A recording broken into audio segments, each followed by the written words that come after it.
of the Holy Spirit. Even the name evokes a sense of mystery, of power beyond our understanding.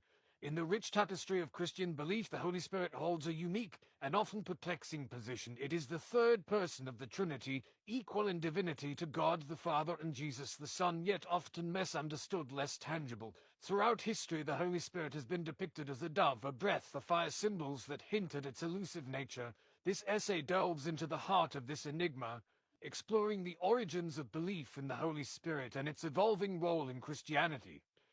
We will journey from the vibrant, miracle-filled landscape of the early church to the complex and often contradictory practices of modern Christianity. Our exploration is not meant to diminish faith, but to ignite a deeper understanding. By examining the historical and scriptural context of the Holy Spirit, we can shed light on misconceptions and rediscover the true essence of this powerful spiritual entity. This is a journey of discovery, a search for meaning in the whispers of the Spirit that have resonated through millennia. The early Christian communities were characterized by a vibrant and dynamic relationship with the Holy Spirit. For them, the Spirit was not an abstract theological concept, but a tangible force that empowered and guided their lives. The Book of Acts, a chronicle of the early church, bursts with accounts of the Holy Spirit's dramatic intervention in the lives of believers. From the day of Pentecost, when the Spirit descended upon the disciples with tongues of fire, to the numerous miracles of healing and prophecy, the early Christians experienced the Holy Spirit as a living presence, actively involved in their midst.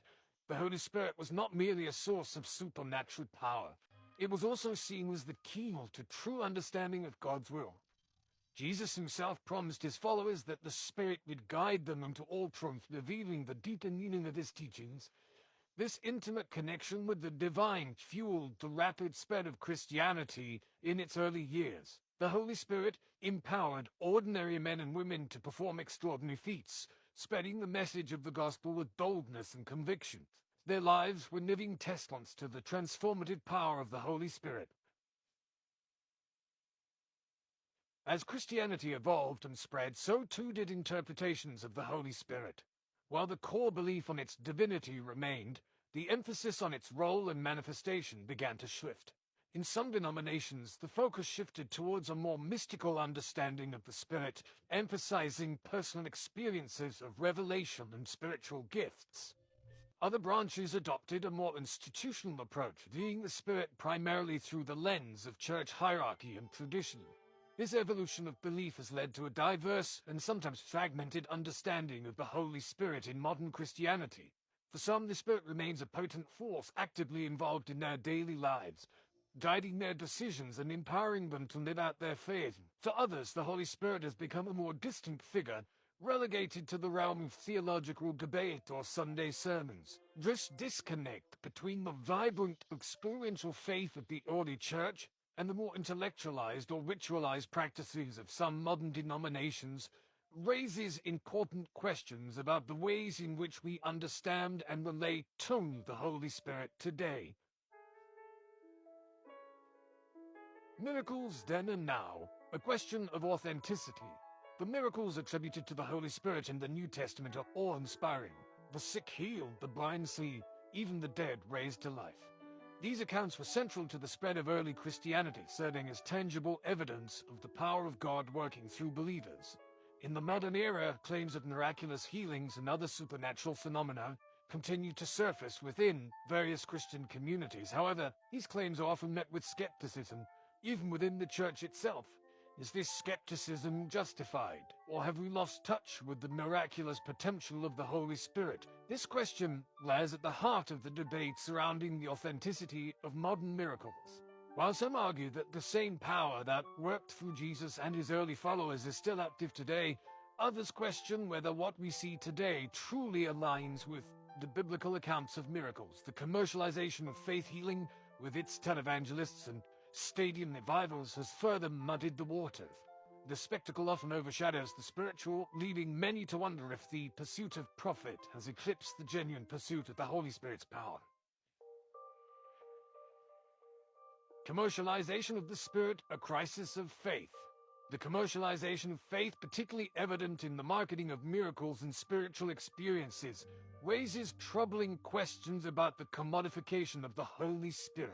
From televangelists promising wealth and prosperity to mega churches selling branded merchandise, the lines between faith and commerce have become increasingly blurred. This trend raises concerns about the exploitation of believers, particularly the vulnerable. We're often led to believe that financial contributions are a prerequisite for divine favor. The emphasis on material blessings and personal gains stands in stark contrast to the teachings of Jesus, who called his followers to a life of humility, service, and selflessness. The pursuit of worldly wealth and success directly contradicts the message of the gospel, which emphasizes the enduring value of spiritual riches over fleeting material possessions. This commercialization of faith represents a significant challenge for the modern church. It risks alienating those seeking genuine spiritual connection, while perpetuating a distorted and materialistic understanding of the Holy Spirit's work in the world. Seeking the true essence, reconnecting with the Holy Spirit. Despite the complexities and contradictions that characterize our modern understanding, the Holy Spirit remains a source of hope, inspiration, and transformation for millions around the world. Rather than shying away from the difficult questions, we must engage with them honestly and openly. We must discern between the genuine promptings of the Spirit and the allure of spectacle or material gain. Perhaps the key lies in returning to the simplicity of the gospel message and rediscovering the radical love and compassion that defined Jesus' ministry. Just as the Holy Spirit empowered the early church to spread the message of hope and salvation, so too can it empower us to live out our faith in ways that are authentic, meaningful, and transformative. This requires a shift in focus, away from the pursuit of the spectacular and toward the cultivation of a deeper, more intimate relationship with the divine. It is in the quiet moments of prayer, reflection, and service that we are most likely to encounter the true essence of the Holy Spirit, not in the clamor and hype of the marketplace.